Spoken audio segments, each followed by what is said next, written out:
Good evening friends. வெளியே பாருங்க, செம்மையாக மழை பெய்யுது, பயங்கர மழை. இந்த மழையில் பருப்பு வடையும் டீயும் ரொம்ப பிரமாதமாக இருக்கும் இல்லையா? ஒரு பேட்ச் பொரிச்சு எடுத்தாச்சு, அடுத்த பேட்ச் நான் தட்டி வச்சுருக்கேன்.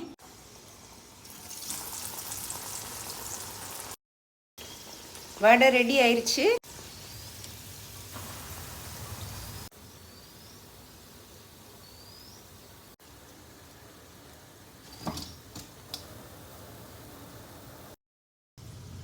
ஃப்ரெண்ட்ஸ், என் சேனல் பாருங்கள், சப்ஸ்கிரைப் பண்ணுங்கள். அதில் நிறைய குக்கிங் அண்ட் கார்டனிங் வீடியோஸ் இருக்கும், நிச்சயமாக உங்களுக்கு பிடிக்கும்.